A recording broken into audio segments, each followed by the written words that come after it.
Feel Great. Pourquoi avons-nous choisi chez Unicity le Feel Great? Qu'est-ce que c'est que le balance? Unicity Balance, c'est quoi Unimaté? Qu'est-ce que c'est que cette nouvelle approche qui a changé la vie de beaucoup de gens et pourquoi pas les gens qui sont parmi nous aujourd'hui pour la première fois? Donc, avant de commencer, je voudrais rafraîchir un petit peu la mémoire concernant certains chiffres. Les statistiques sont très alarmantes, mais en même temps, concernant certaines notions de base en termes de nutrition, de macronutriments, de gestion d'énergie dans le corps, etc.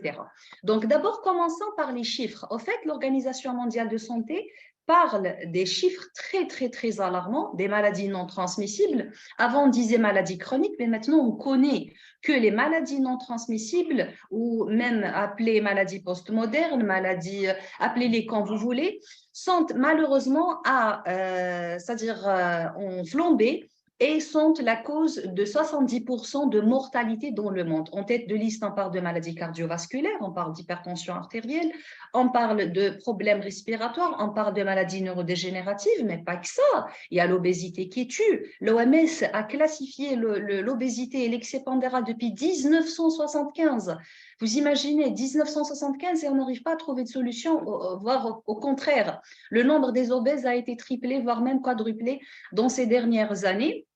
Et tous ces phénomènes, justement, tous ces décès liés aux maladies non transmissibles, on voit la forte présence de la résistance à l'insuline qui est finalement liée à notre mode de vie malsain. Du coup, en finalité, ces maladies chroniques, ces maladies non transmissibles sont finalement des maladies liées à notre mode de vie malsain et plus particulièrement, plus précisément, une alimentation malsaine. Donc, si on essaie un petit peu de comprendre cette tempête d'insulinorésistance, de résistance à l'insuline, avant, on l'appelait prédiabète. On disait, ah ouais, il a un prédiabète, il va directement vers un diabète type 2, alors que c'est faux, c'est très, très, très faux.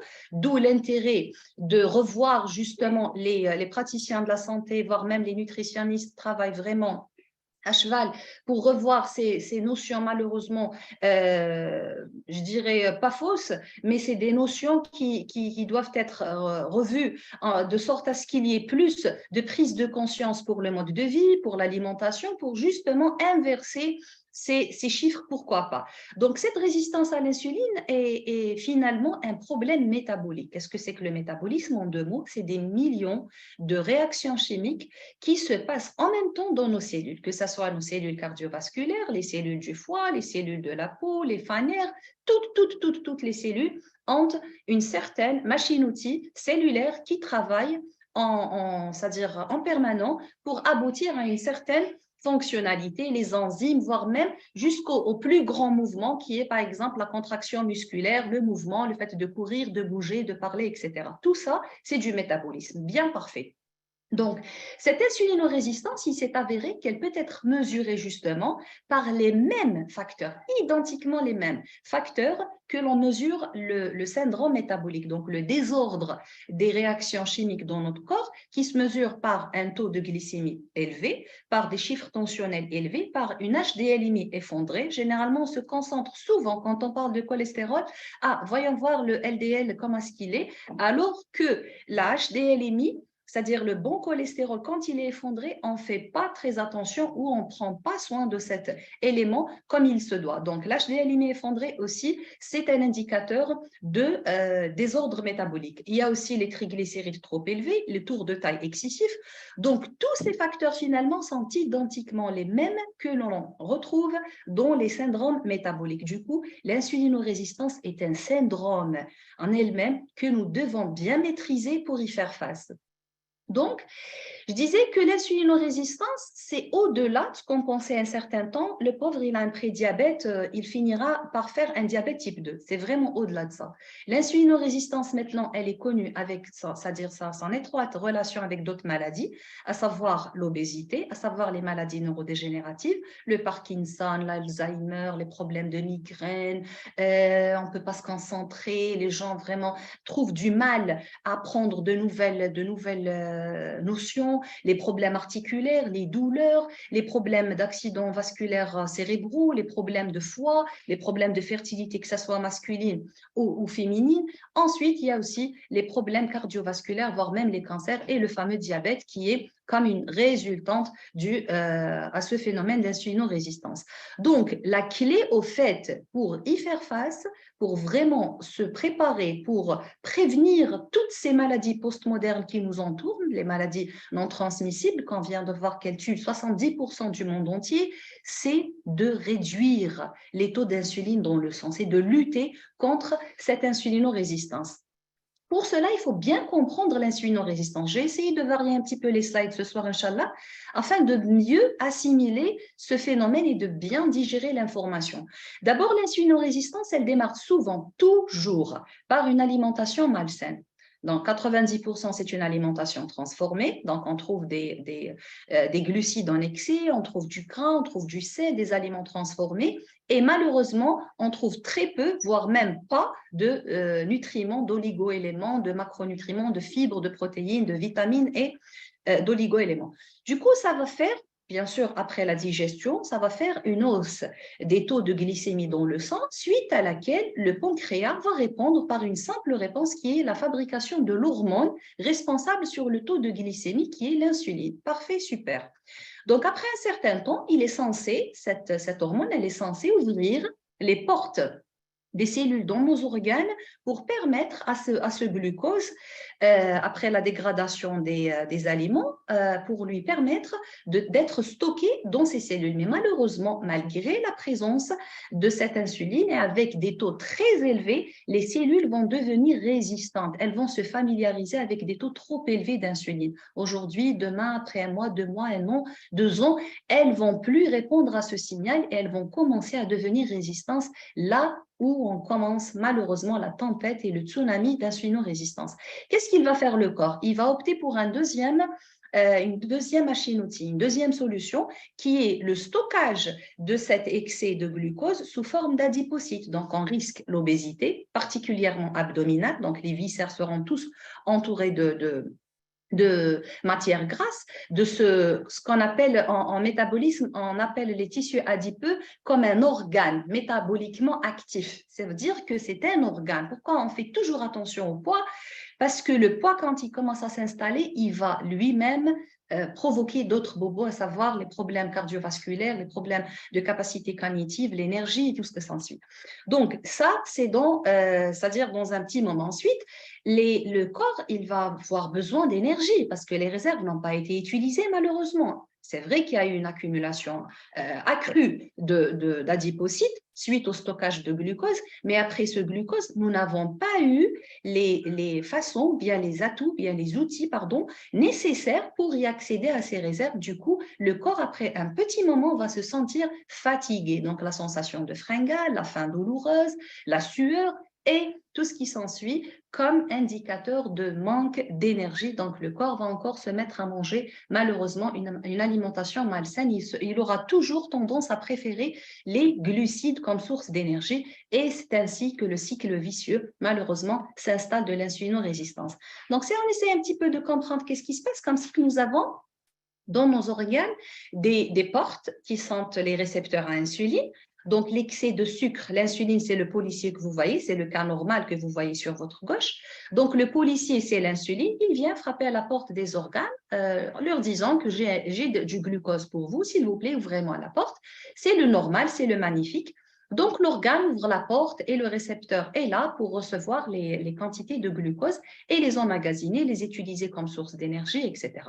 Mais malheureusement, comme on vient de voir, quand on a un excès d'insuline dans le corps, les organes vont terminer d'une façon, c'est-à-dire l'anarchie et les taux trop élevés d'insuline vont mettre l'organe en état justement ils vont refuser ce glucose parce qu'ils n'ont plus de place pour le stocker, parce qu'ils n'ont plus envie de répondre à cette insuline. Donc, l'insuline, qu'est-ce qu'il va faire? Il va ramener du renfort avec lui. Donc, cette fois-ci, si on était à un certain taux d'insuline, on va encore doubler, voire tripler les taux d'insuline et on parle d'un phénomène d'hyperinsulinisme que nous allons découvrir ensemble. Donc, tout ça, c'est vraiment un véritable tsunami qui frappe très fort notre métabolisme, pas seulement le métabolisme énergétique quand on parle de glucides et de glucose, mais c'est tout le métabolisme du corps qui est incriminé.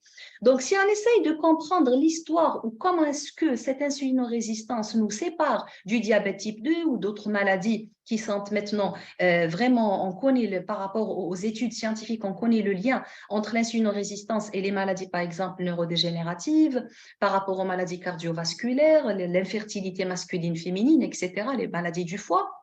Donc, c'est comme si on a devant nous un iceberg. Donc, généralement, on se concentre seulement, ce qu'on peut voir d'ailleurs, c'est la partie émergente.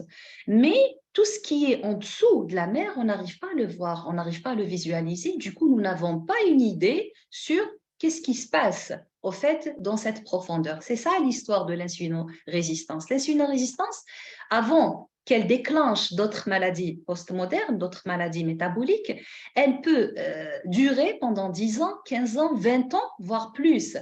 Par rapport, c'est-à-dire en séparant entre l'insulinorésistance, le début de cette maladie, jusqu'à ce qu'il y ait apparition d'autres maladies métaboliques. Du coup, nous avons le temps. Nous avons le temps, raison pour laquelle nous sommes réunis aujourd'hui, pour voir quelles sont les solutions justement, c'est pour comprendre qu'est-ce qui se passe en profondeur. Le premier stade, c'est le stade silencieux. Quand on dit stade silencieux, c'est-à-dire que tout va bien, malgré le mode de vie malsain, le corps fournit un double effort pour canaliser le désordre, le bazar qui se passe dans les réactions métaboliques, qui est causé, justement, ce désordre, par les taux très élevés d'insuline suite à une malbouffe riche, très riche en glucides et pauvre en nutriments essentiels. Donc, on parle d'un stade silencieux et d'un double, voire triple effort fourni par le corps pour canaliser un petit peu qu'est-ce qui se passe.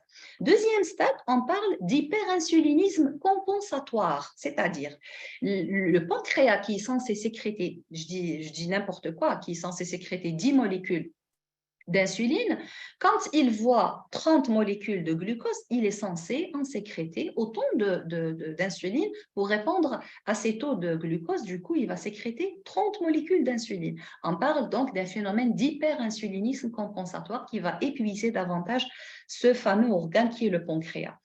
Qu'est-ce qu'il va y avoir dans cette période? La personne va commencer à sentir les petits changements dans sa vie. Le glucose, il est moins bien capté, donc la glycémie, elle va commencer à augmenter après les repas, ce qu'on appelle la glycémie postprandiale.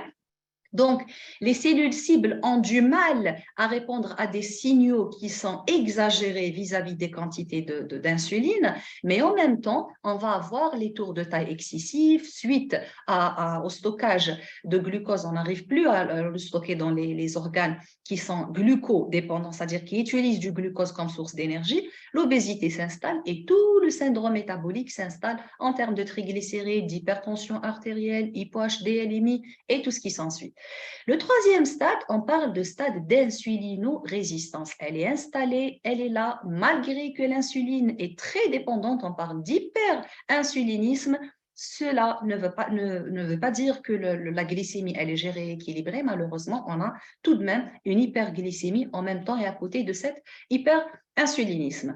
Du coup, on arrive malheureusement au dernier stade où les cellules bêta, sécrétoires, les cellules qui sécrètent l'insuline, les cellules sécrétrices d'insuline, elles deviennent épuisées, elles meurent par apoptose, elles n'en peuvent plus, elles ont sécrété des quantités énormes, et du coup, le pancréas devient malheureusement, c'est-à-dire non fonctionnel, et on perd l'organe en totalité.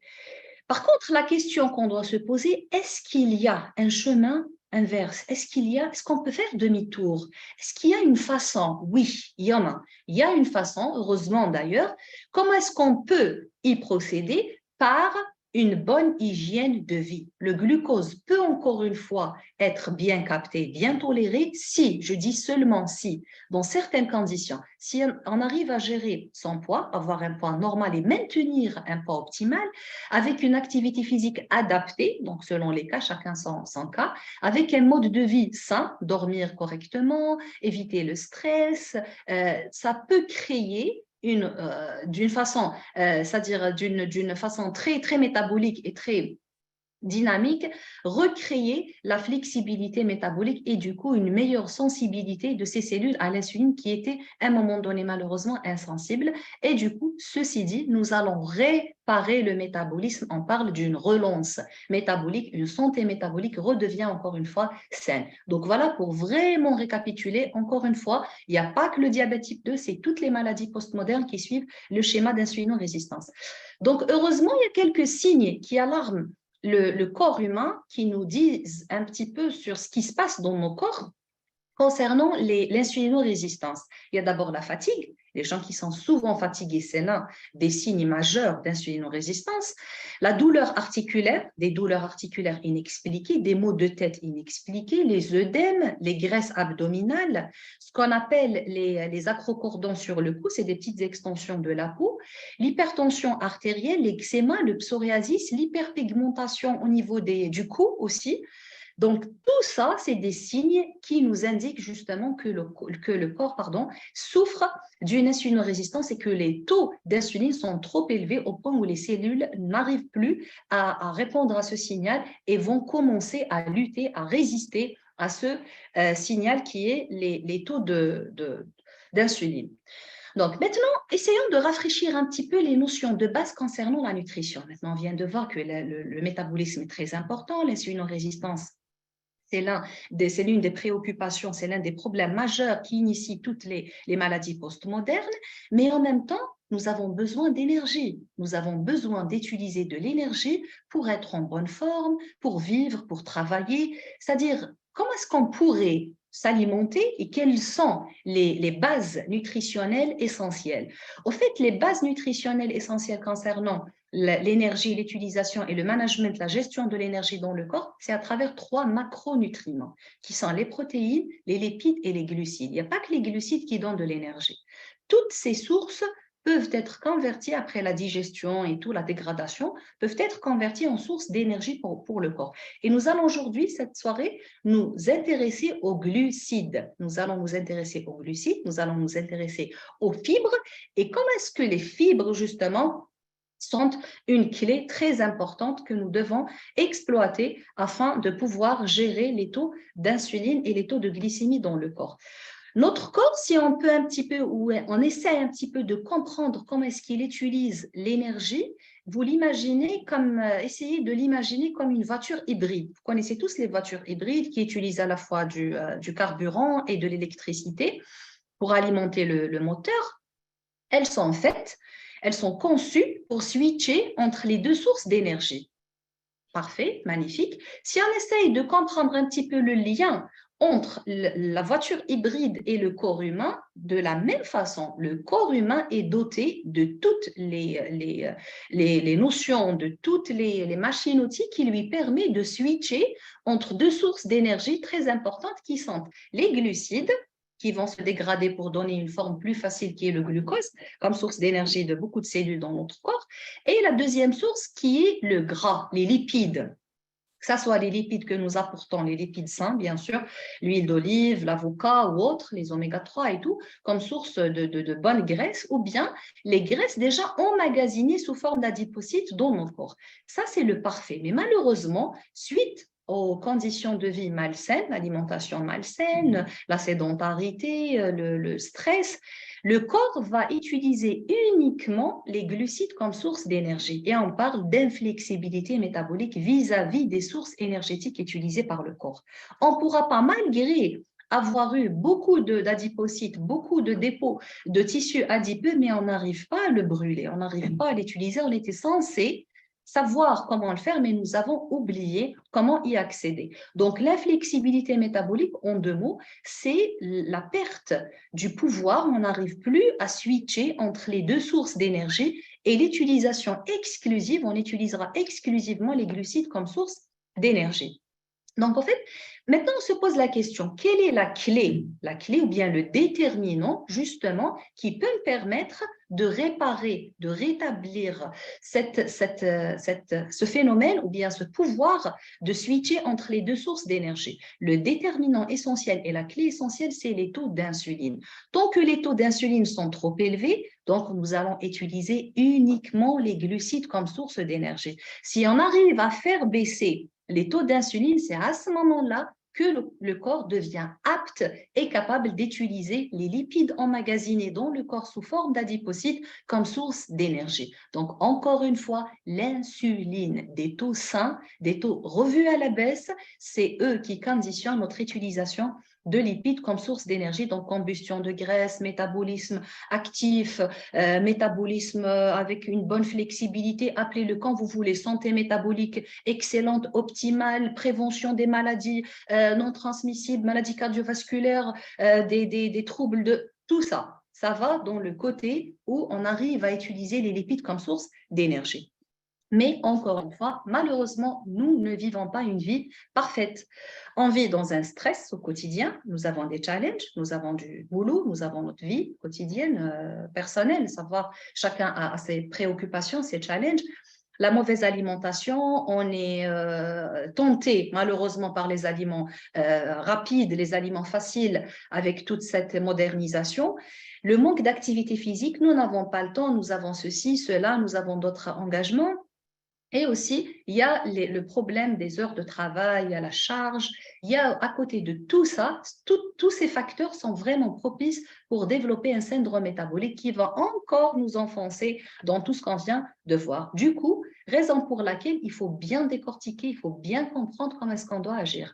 La première des choses, il faut revoir l'alimentation. Quand on dit l'alimentation, ce n'est pas parce que je suis nutritionniste que je le dis, mais c'est tous les spécialistes, tous les praticiens de la santé sont d'accord pour revoir dans toutes les spécialités confondues, cardiovasculaires, diabéto, ortho, toutes les spécialités ont besoin de vraiment revoir les notions de base avec leurs patients. Si vraiment on veut réussir une prise en charge, il faut revoir l'alimentation. D'abord, il faut savoir que notre alimentation a changé d'un pourcentage vraiment pas possible. 50% de notre alimentation est devenue une alimentation transformée, c'est-à-dire entre 1930 et 2010. On parle de 2010. Donc, on voit la diversité dans les supérettes, dans les grandes surfaces d'aliments transformés. On est tenté, nous n'avons pas le temps de cuisiner, donc on opte toujours pour ces sauces, ces plats préparés, c'est ceci, cela. Et malheureusement, les gens sont en train, à cause de cette industrie pharmaceutique, alimentaire, pardon, très utilisés dans notre mode d'alimentation, on est en train de perdre notre santé. Et en ce moment-là, les gens vont encore une fois aller chez un autre type d'industrie qui est l'industrie pharmaceutique qui ne s'intéresse pas du tout malheureusement à l'alimentation. Et voilà le circuit vicieux dans lequel nous vivons entre l'industrie alimentaire et l'industrie pharmaceutique. Donc, la fibre est très, très, très importante. Malgré cela, on parle souvent dans c'est-à-dire les trainings, les formations, les congrès, on entend souvent parler des documentaires, les médias, on parle souvent des fibres et de leur importance dans la vie. Malgré tout ça, malheureusement, on a constaté entre 1942 et 2002 une baisse vraiment dramatique dans la consommation des fibres qui s'est malheureusement répercutée sur notre santé, pas uniquement sur notre alimentation. Donc, pour mieux comprendre la chimie des fibres, pourquoi est-ce qu'on parle souvent diversifier vos fibres, diversifier les sources de fibres, prenez suffisamment de fibres, de fruits et légumes, ceci, cela? Parce que la chimie des fibres est très importante à comprendre. Si on essaye un petit peu, commençons par une analogie de Lego, si on peut dire. Si on essaie un petit peu de comprendre pourquoi est-ce que la fibre, elle est très importante, on va aller doucement, doucement, doucement jusqu'à ce qu'il y ait un concept global bien élucidé par rapport à ces fibres. D'abord, la fibre, elle est constituée, si encore une fois on fait analogie, c'est-à-dire on compare avec l'analogie de Lego, elle est fabriquée ou bien elle est constituée de petites molécules, de petites unités fondatrices qui sont appelées monosaccharides, comme les petites briques là qu'on voit de Lego. Et généralement, on connaît le glucose, mais il n'y a pas que le glucose. Le sucre de table, c'est un disaccharide, ça contient donc, l'accumulation ou bien l'association de plusieurs unités fondatrices peut donner ce qu'on appelle les chaînes de polysaccharides. Les chaînes de polysaccharides ou les chaînes de sucre qui sont à la fois différentes en termes de fonction et différentes en termes de nature. Donc, on parle de fibres qui ont un pouvoir ou bien une solubilité différente, une digestibilité différente, d'où la notion de fibres solubles et insolubles. Quand on dit fibres solubles, c'est des fibres, bon là, on n'est pas encore arrivé au stade de fibres, c'est-à-dire c'est juste pour vous initier. Les fibres, c'est encore plus complexe que ça. Donc, c'est le pouvoir, quand on dit soluble, le pouvoir de gonfler, si on peut dire, dans un milieu visqueux, là où il y a l'eau. Et cette forme gélatineuse, ce gel, cette forme visqueuse, elle va justement nous donner plusieurs bienfaits, à savoir un pouvoir pour contrôler les taux de glycémie dans le sang, dans les repas et du coup dans le sang, que nous allons découvrir un peu plus tard, à savoir les taux de triglycérides, les taux de cholestérol, mais en même temps, de donner une meilleure possibilité de faire passer les résidus, donc un meilleur transit. Jusque-là, on n'est pas encore arrivé aux fibres.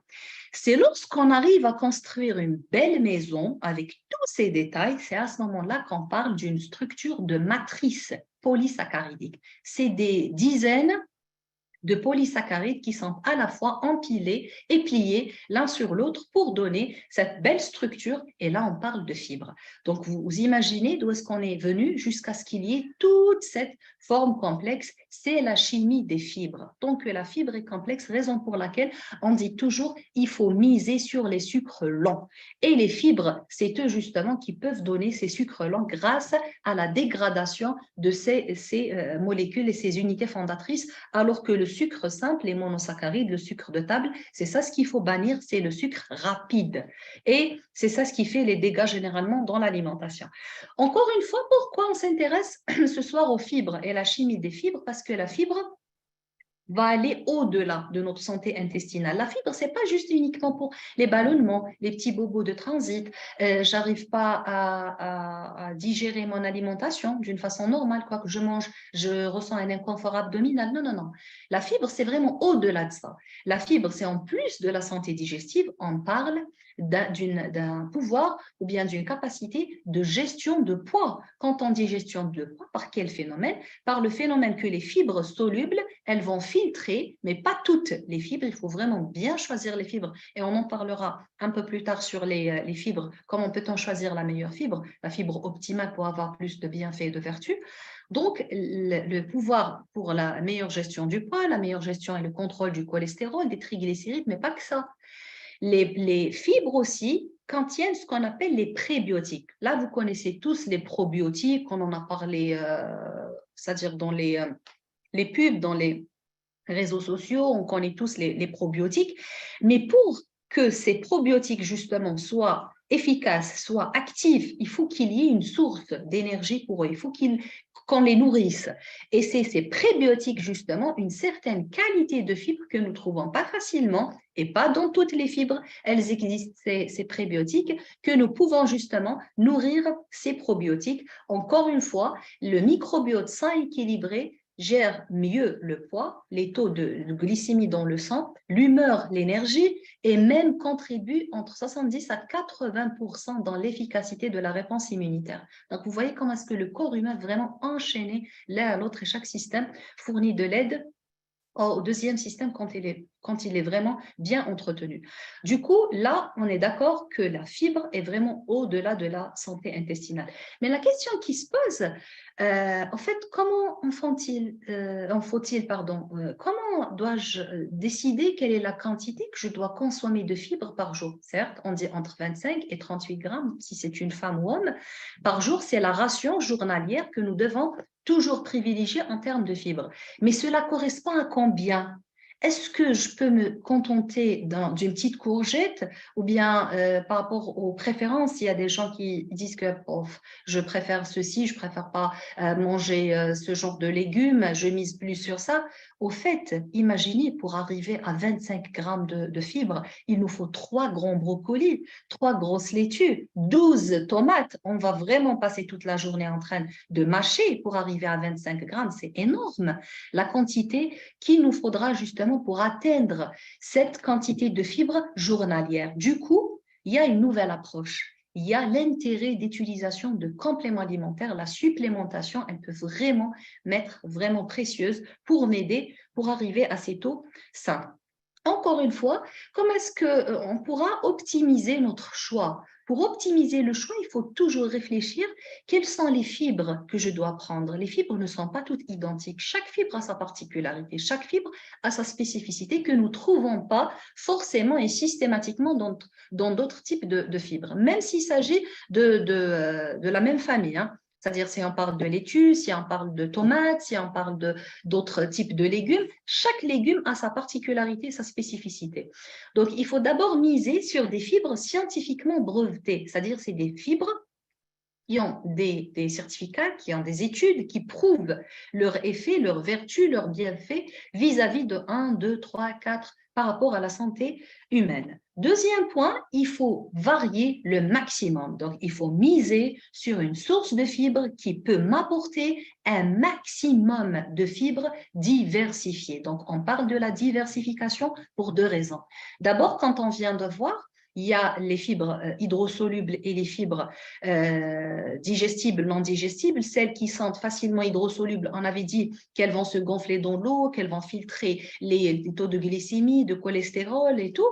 Mais en même temps, quand on parle de fibres, il ne faut pas oublier qu'il y a une catégorie de fibres qui va directement miser pour bien nourrir le microbiote. Donc, on parle de prébiotiques sélectivement. Elle va nourrir la bonne flore intestinale et elle ne va pas servir de nourriture pour la mauvaise bactérie ou bien les mauvaises souches.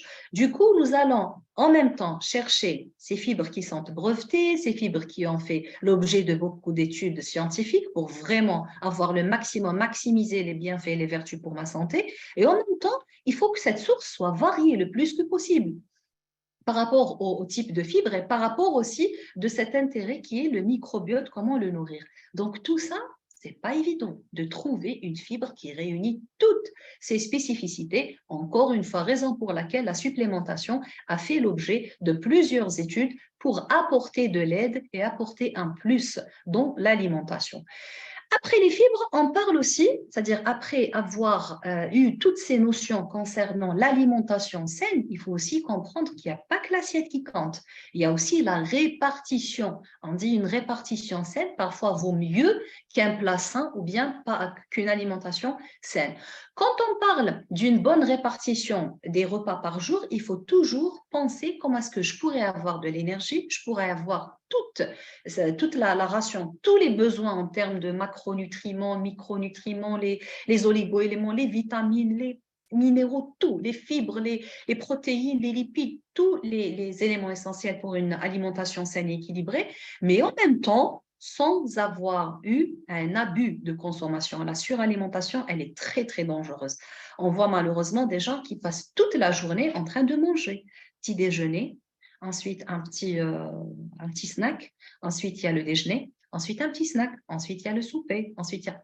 C'est-à-dire, toute la journée, on se pose la question, est-ce que nous avons vraiment besoin de toutes ces quantités énormes d'aliments? D'abord, on est en train de bousiller nos pancréas, nos foies, notre système digestif qui est en train de courir toute la journée et ça dépense énormément d'énergie.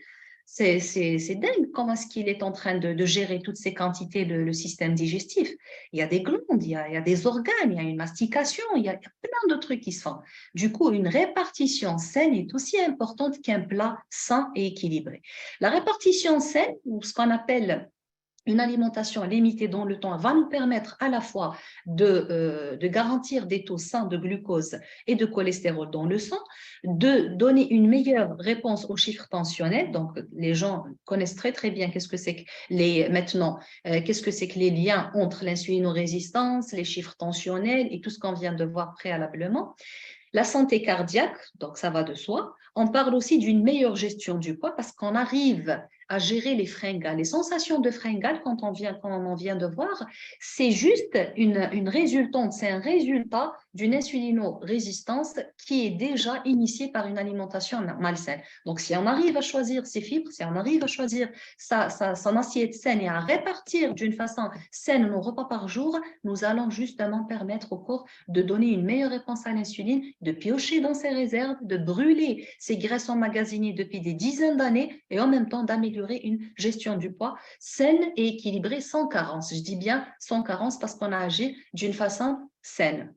Donc, le jeûne intermittent ou bien l'alimentation limitée dans le temps ou bien la répartition saine des repas par jour, appelez-la quand vous voulez, il y a eu beaucoup d'études. Le plus utilisé comme modèle ou comme pratique, c'est le 16-8, c'est-à-dire jeûner pendant 16 heures. Nous allons expliquer comment ça consiste en quoi jeûner 16 heures. Ensuite, manger dans un intervalle de 8 heures. Ce n'est pas passer toutes les 8 heures en train de manger. Il va y avoir 2 repas. Le premier repas vers, par exemple, midi, 1 heure. Le deuxième vers 20 heures, 21 heures. Il va nous permettre justement cette répartition, cet intervalle, il va nous permettre de relancer le métabolisme énergétique en piochant dans les réserves. Par quel phénomène? Cette pratique a fait l'objet de plusieurs études. D'abord, ça va nous permettre de revoir et de freiner un petit peu le vieillissement, le processus de vieillissement cellulaire. Vous connaissez tous que le mode de vie malsain accélère le processus de vieillissement cellulaire. Du coup, les cellules deviennent incapables de gérer ces besoins, que ce soit en énergie ou autre. Du coup, le premier gain, ça sera la facilitation, ou bien la possibilité de lutter contre ce phénomène. Deuxième point très important, quand on pratique cette façon de répartir les repas par jour pendant 30 jours ou plus, nous allons gagner plusieurs encore bienfaits. On parle d'un système immunitaire plus robuste parce qu'encore une fois, nous allons éliminer les cellules qui sont vieilles, les cellules défaillantes qui n'arrivent pas à lutter comme il se doit sur l'organisme et en produire de nouvelles cellules plus jeunes, plus efficaces et plus dynamique. On parle aussi de capacité cognitive meilleure, de santé cérébrale meilleure, on parle d'énergie meilleure, on parle d'un métabolisme meilleur, énergétique ou métabolisme en global, et d'une meilleure réponse aussi à l'insuline, avec une meilleure aussi gestion du poids et durable dans le temps. Quand on dit durable dans le temps, c'est-à-dire sans avoir recours à l'effet yo-yo, c'est-à-dire quand on arrête, si on veut arrêter, si on veut faire une petite fenêtre, ça ne sera pas l'effet inverse, ça ne sera pas l'effet yo-yo comme on a l'habitude de voir dans certaines diètes. Donc, c'est notre approche. L'approche, c'est le feel great. Quand on dit comment est-ce que je pourrais appliquer toutes ces informations, oui, d'accord, ok, nous avons tous besoin de ça, nous sommes tous affrontés au même challenge, nous avons tous les mêmes défis, mais comment est-ce que je pourrais y procéder? C'est simple, c'est facile, c'est efficace. Un programme qui s'appelle Feel Great, c'est la nouvelle tendance de Unicity, c'est sa nouvelle recherche, c'est sa nouvelle science qui a mis au monde 2 produits, en fait, Balance et Unimaté. Très simple comme bonjour, avec une bonne répartition des repas par jour, ça va nous permettre justement de gérer l'origine de toutes les maladies non transmissibles qui est l'insulinorésistance. Donc, nous allons découvrir en quoi consiste le Unicity Balance. Pourquoi est-ce que ces 2 produits sont listés dans l'une des revues médicales les plus prestigieuses au monde? Figurez-vous que Physician Desk Reference, c'est une revue conçue pour les praticiens de la santé qui contient 23 seulement compléments alimentaires. Bon, l'autre côté, c'est le côté médicamenteux, c'est les molécules chimiques, c'est le volet pharmaceutique, ce n'est pas notre volet. Je parle de compléments alimentaires, de la supplémentation. On trouve 23 compléments alimentaires. Parmi les 23, on trouve 17 brevets listés et répertoriés pour Unicity, entre autres Unimaté et Balance. Donc, nous allons les découvrir et découvrir, entre autres, la science de Feel Great. Comment est-ce que je pourrais utiliser toutes ces notions, mais en pratique, au quotidien, dès que je me réveille, qu'est-ce que je dois faire, qu'est-ce que je dois prendre. C'est ça le Feel Great, c'est le programme, c'est la nouvelle approche. Basée sur 2 produits, le balance, comme on l'appelle, c'est la fibre intelligente et nous allons voir pourquoi on l'appelle fibre intelligente. Et Unimaté, c'est au-delà de l'énergie. C'est l'énergie et le bien-être, c'est le physique et le mental et le moral en même temps. Donc d'abord, commençons la journée par Unimaté, c'est-à-dire il n'y aura pas de petit déjeuner, nous n'allons pas prendre notre petit déjeuner, nous allons, quand on se réveillera, prendre un sachet de Unimaté. Qu'est-ce qui va nous permettre ce maté? D'abord, il faut savoir que l'Unimaté, c'est la plante, c'est le nom vernaculaire, maté, c'est le nom vernaculaire d'une plante qui s'appelle Yerba mate, Ilex paraguensis. Donc, Ilex paraguensis, le nom scientifique, et Yerba, ou bien maté, c'est le nom vernaculaire, originaire de l'Amérique du Sud. On avait trouvé qu'il y a plein de vertus pour cette plante. Donc, il y a des vertus dues à sa composition. Donc, quand on parle de composition, on parle de saponine, que nous allons découvrir maintenant, les acides chlorogéniques, caféine et théobromine. Quand on parle de cette molécule innovante, de cette formulation unique qui a été listée, malgré qu'il y a des dizaines, maintenant des centaines de yerba maté, même les célébrités de football, les célébrités de partout dans le monde qui prennent ce maté, je dirais, traditionnel, pourquoi Unimaté, c'est elle qui a été listée dans le PDR? D'abord, sa teneur en théobromine, vous connaissez que le théobromine, c'est, je dirais pas un analogue, mais c'est une molécule qui ressemble un petit peu au caféine, mais qui a aussi d'autres vertus. Entre autres, c'est l'amélioration de l'humeur. On trouve généralement cet effet magnifique, cet effet que l'on désire souvent dans les chocolats, quand il est de bonne qualité, le chocolat noir, etc. Donc, théobromine, c'est une molécule biochimique trouvée naturellement dans certaines plantes, entre autres yerba maté, qui donne cette sensation de bonne humeur. Cette sensation, elle améliore la bonne humeur. Il y a aussi les saponines, encore une fois, c'est des molécules biologiques que nous trouvons dans certaines plantes, particulièrement et avec une grande quantité dans yerba maté. Ces composantes ont une particularité, c'est qu'elle joue un rôle très important dans la modulation de l'expression des gènes. C'est-à-dire, en deux mots, comment est-ce qu'on pourrait lutter contre la pression, le stress, on n'arrive pas à assimiler, on a la tête ailleurs, on doit se concentrer. Il y a des molécules qui sont faites biochimiques dans certaines plantes, entre autres les saponines, qui sont faites justement pour moduler l'expression des gènes qui gèrent ces sensations de bien-être et ce moral. Sans oublier bien sûr les acides chlorogéniques. Ces acides chlorogéniques ont plusieurs vertus pour la santé du foie, pour le bon déroulement des réactions enzymatiques, pour la protection de l'ADN des radicaux libres, pour la combustion de graisse et des acides gras et des lipides dans le corps, pour la gestion du poids, pour la sensation de satiété, et j'en passe, grâce à leur pouvoir antioxydant.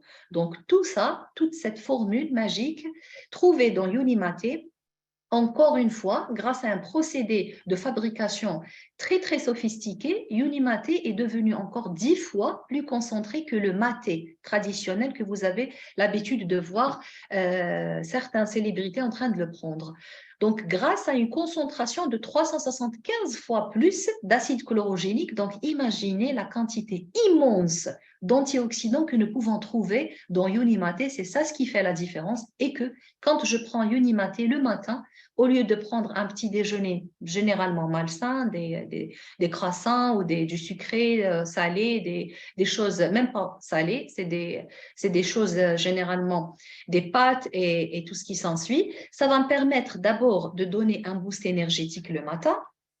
Pour une meilleure concentration aussi, je peux miser sur Unimaté, avoir moins d'appétit, donc je n'aurai pas besoin de manger, sachant que j'ai dormi toute la nuit, donc en moyenne 10 à 12 heures, bon 12 heures peut-être c'est exagéré, mais 10 heures en moyenne de sommeil, donc j'aurai probablement faim, mais après cela, après avoir pris Unimaté, je pourrais encore prolonger ma période de jeûne jusqu'au premier repas qui est vers environ midi, 1 heure, ce qui va me permettre encore de piocher davantage dans mes réserves, du coup, une combustion accélérée, mais d'une façon saine de mes graisses, donc de mon tissu adipeux, une meilleure performance athlétique, donc je pourrais faire une activité physique, je pourrais aller courir, je pourrais faire ce que j'ai l'habitude de faire comme activité physique le matin, une meilleure gestion du poids, une meilleure capacité cognitive grâce aux théobromines, les saponines qu'on vient de faire, une façon de lutter contre le stress et de bien démarrer sa journée, mais en même temps donner une meilleure sensation de satiété qui va m'empêcher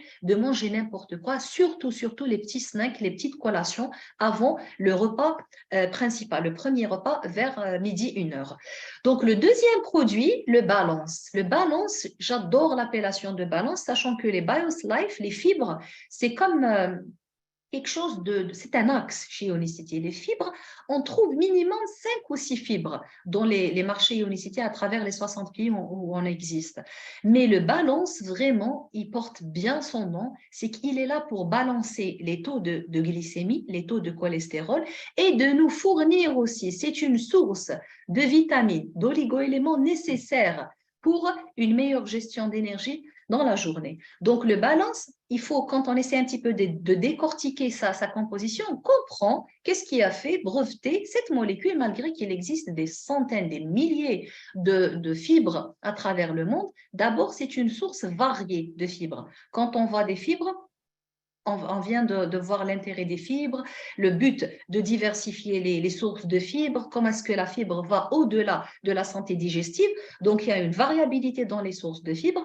À toute cette variabilité de fibres, il faut compter que c'est une source aussi de plus de 9, une dizaine de vitamines et d'oligo-éléments. Quand on parle de zinc, il y en a du zinc et la forme organique du zinc, beaucoup mieux assimilée que la forme minérale. On parle de gluconate de zinc, on parle de chromium, le chrome. Le chrome en lui-même, ça se vend à travers le monde entier comme complément alimentaire qui contribue dans la gestion de glycémie et de cholestérol. Vous imaginez, à toute cette matrice extraordinaire de fibres, on rajoute toutes ces vitamines, tous ces oligo-éléments, raison pour laquelle le balance a été listé dans le PDR. Donc, il y a une certaine loi, on vient de voir l'analogie par l'analogie des Legos, comment est-ce que les fibres ont une capacité vraiment à se plier et à fabriquer ce qu'on appelle la matrice de fibres, mais en même temps, il faut comprendre que seule la fibre, suite à sa structure ou grâce à sa structure chimique, seule la fibre a la capacité de capter le sucre, de le piéger et de l'empêcher d'entraîner des hyperglycémies dans le sang et du coup des réponses à l'insuline. Donc, tant que j'ai suffisamment de fibres en termes de quantité et de qualité, j'ai un meilleur contrôle pour les quantités d'index glycémique, les teneurs en glycémie dans mon bol alimentaire et du coup qui va se répercuter sur un meilleur contrôle sur les taux de glycémie dans le sang.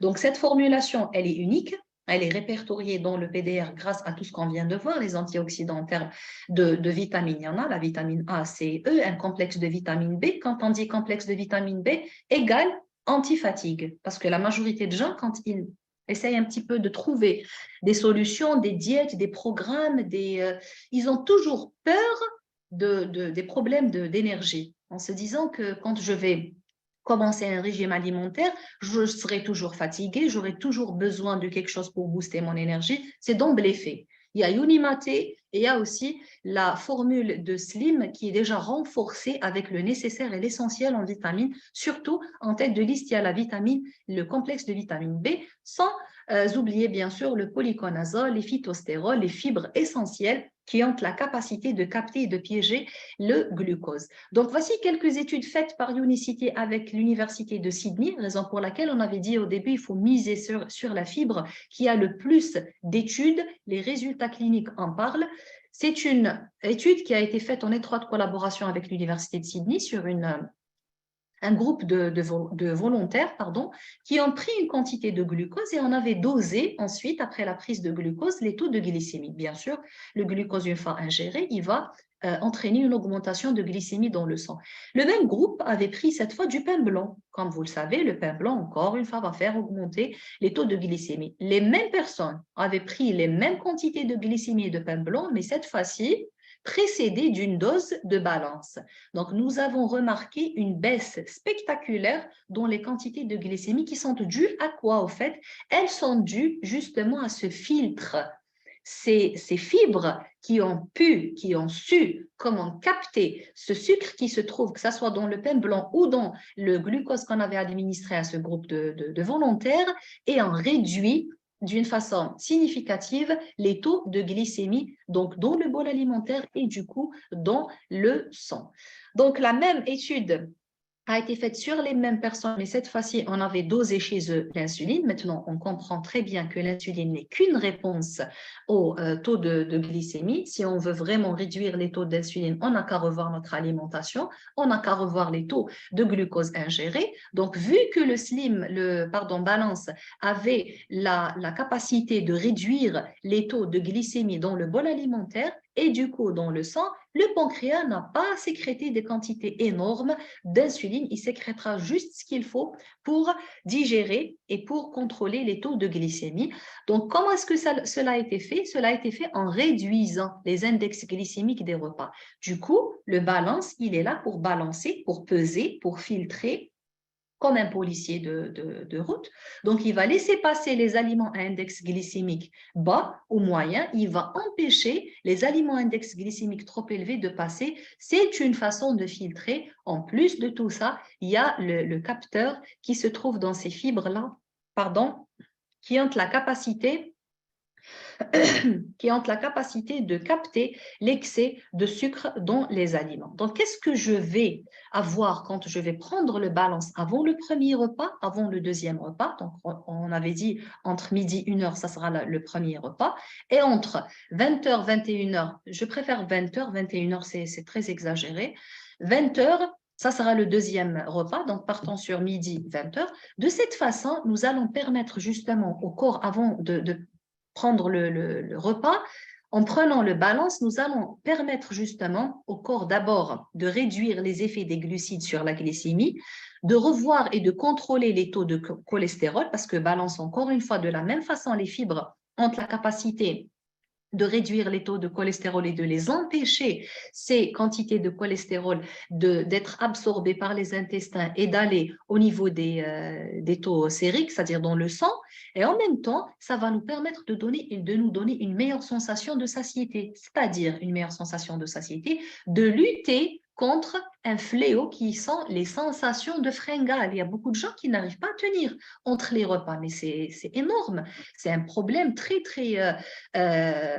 important que nous devons comprendre qu'est-ce qui se passe. Et maintenant, on sait qu'est-ce qui se passe. C'est la résistance à l'insuline. Comment est-ce que je pourrais y faire face? En augmentant en termes de quantité et de qualité les fibres. Les bonnes fibres vont miser justement sur une bonne alimentation et une bonne digestion qui va durer plus longtemps dans le temps et en même temps qui va me permettre une meilleure sensation de satiété sans avoir recours à une alimentation malsaine entre les repas ou à une collation.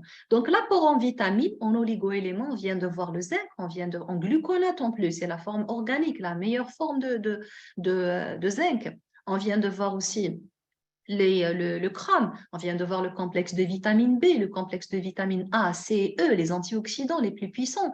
Donc, c'est une vraiment chance pour réparer et relancer un métabolisme qui était fatigué pendant très longtemps et qui ne pouvait pas justement trouver de solution d'une façon normale, c'est-à-dire sans avoir recours à une aide externe, raison pour laquelle, encore une fois, les compléments alimentaires, nos jours, sont devenus quelque chose d'indispensable. Il faut juste bien choisir et miser sur la meilleure molécule.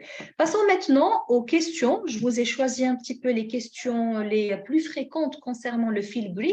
Vous n'êtes pas les premiers. Il y a des centaines de personnes qui ont déjà essayé feel grit, qui ont eu de magnifiques résultats et en même temps qui ont posé beaucoup de questions. Pour justement vous aider à bien visualiser la chose, on a essayé de vous concocter quelques questions pour ce soir. La première question par rapport à Unimate. Il y a une, je dirais, minime tranche de personnes qui me contactent pour, comme quoi que Unimate leur fait sentir la nausée. Ils se sentent nauséeux lorsqu'ils prennent Unimate à jeun. Il faut savoir que cette catégorie de personnes, malgré qu'elle est minime, on doit en parler pour bien connaître qu'est-ce qu'on doit faire, se pose la question, est-ce que ce programme est bon pour moi? Qu'est-ce que je dois faire? Est-ce que je l'arrête? Ceci, cela, nanana. Donc, Unimate, c'est pas lui qui vous donne la sensation de nausée, c'est plutôt le fait de prendre un liquide sur estomac vide, un liquide à jeun. C'est ça ce qui vous donne la sensation de la nausée. Le conseil que je vous donne, que j'ai déjà utilisé pour pas mal de gens avant vous, c'est-à-dire si vous allez ressentir, bien sûr, c'est pas tout le monde, si vous allez ressentir ça, c'est de prendre Unimate réparti sur 30 minutes, 10, un quart d'heure, voire même 30 minutes, ça peut faire l'affaire pour éviter cette sensation. Deuxième question, est-ce que ce système est-il compatible avec les régimes cétogènes ou bien les régimes hypocaloriques? Si vous avez remarqué, nous n'avons pas parlé d'un régime pesé au milligramme près. Si vous avez remarqué, nous n'avons pas parlé de liste de produits à bannir. Donc, la spécificité de Feel Grit et le succès qu'il y a eu dans le monde entier, c'est sa simplicité et sa facilité. On vous a facilité la vie. C'est-à-dire, au lieu d'aller peser, de chercher les régimes hypocaloriques, vivez votre vie, variez les légumes, certes, prenez suffisamment de protéines, hydratez-vous comme il se doit. Vous allez jeûner 16 heures pratiquement, donc essayez de vous réhydrater à raison de 8 a dit verre d'eau. Si vous voulez plus particulièrement la quantité qu'il vous faudra, avec une règle de 3, vous pouvez la calculer grâce à une règle de 3, entre 250 à 300 millilitres par kilo par jour, vous trouverez la quantité idéale pour vous et optimale en termes d'eau. Et en même temps, pour répondre à cette question, ce n'est pas le cas, vous n'allez pas peser, mais si déjà d'emblée vous suivez un régime cétogène ou hypocalorique, oui, vous pouvez en parallèle bénéficier de Feel Great.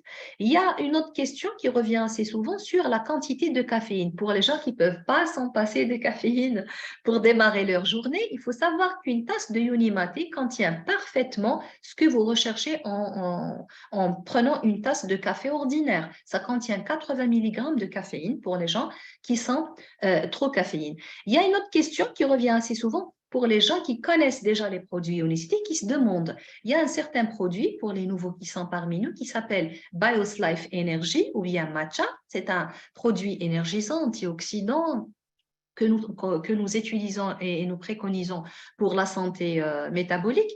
Et en premier lieu, pour l'énergie, ils se demandent, est-ce que je peux prendre Unimaté et BioLife Energy? Oui, vous pouvez les prendre, il n'y a pas de souci. Dans la même journée, vous pouvez prendre et Unimaté et BioLife Energy.